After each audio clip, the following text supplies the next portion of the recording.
السلام علیکم۔ آپ سب دوستوں کو تجوید ود عصمت اللہ چینل پر خوش آمدید۔ دوستو، اگر آپ نے ہمارے چینل کو سبسکرائب نہیں کیا تو ہمارے چینل کو سبسکرائب کریں تاکہ ہمارے ویڈیو آپ تک بآسانی پہنچ سکے۔ دوستو، اگلی ویڈیوز میں ہم نے حروف ہجا الف سے لے کر یا تک پڑھا تھا۔ اس کے بعد ہم نے موٹے حروف کی شناخت کی تھی۔ اس کے بعد ہم نے نقطہ کی پہچان کرائی۔ یہ سارے اسباق کو پڑھانے کے بعد آپ نے بچوں سے حروف ہجا میں سے ٹیسٹ لینی تاکہ پتہ چلے جو ہم نے اسباق پڑھائے تھے وہ بچوں کو یاد ہیں یا بچوں نے بھلا دیا۔ یہ ہم حروف ہجا میں آئے۔ یہاں آپ نے بچوں سے ٹیسٹ لینی ہے۔ مثلا آپ نے کسی حرف کے اوپر انگلی رکھ کے پوچھئے کہ بچہ یہ کون سا حرف؟ پھر آپ پوچھئے مثلا یہ کون سا حرف ہے؟ یہ کون سا حرف؟ یہ کون سا حرف؟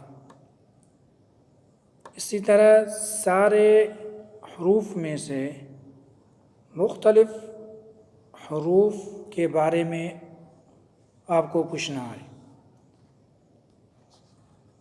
یہ ایک طریقہ یہ ہے ٹیسٹ لینے کا۔ دوسرا طریقہ ہے کہ آپ بچوں سے پوچھئے کہ نون کون سا ہے؟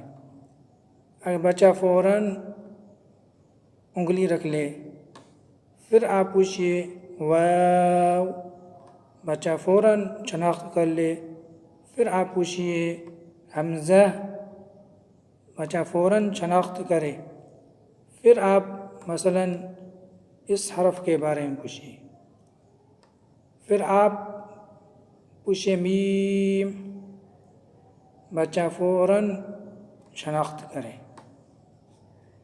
پھر آپ پوچھئے غین، بچہ فوراً شناخت کر لے۔ اسی طرح آپ نے مختلف حروف کے بارے میں پوچھنا ہے، یا سے لے کر الف تک اور الف سے لے کر یا تک۔ اگر بچہ فوراً بتائے اور کنفیوز نہ ہو تو اس بچے کو آپ نے حرکت والی تختی میں زبر زیر پیش والی تختی میں سبق دینا۔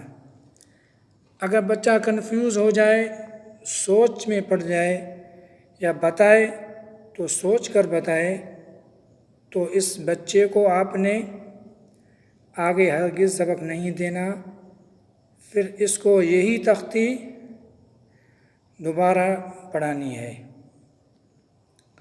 الٹی طرح پڑھانی ہے۔ پہلے الف سے یا تک پڑھایا تھا، اب اس بچے کو الٹی طرف تختی پڑھائیں۔ یا، حمزہ، ہا، واو، نون، اسی طرح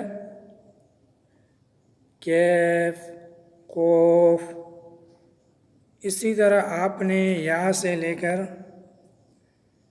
الف تک یہ تختی پڑھانی ہے بچوں کو الٹی طرح۔ پھر آپ نے ٹیسٹ لینی۔ اگر بچہ شناخت اور آواز صحیح بتاتا ہے تو اس کو آگے سبق دینا، اگر نہیں بتا سکتا تو آپ نے اس کو آگے ہرگز سبق نہیں دینا، پھر اس بچے کو یہی تختی دوبارہ پڑھانی ہے۔ نون، غین، اسی طرح شین، خو، اسی طرح الف تک یہ پوری آپ نے پڑھانی ہے، عین سین ح یہاں تک۔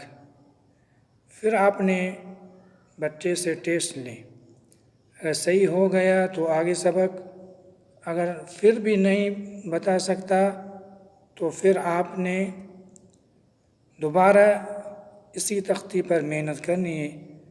پھر آپ نے ح سین عین، اسی طرح میم یا، پھر اوپر سے جیم ز و لام حمزہ، پھر آپ نے ث رو تو کیف ہے، اسی طرح آپ نے مختلف طریقوں سے یہ تختی پڑھانی ہے تاکہ بچہ شناخت اور آواز صحیح ادا کرے۔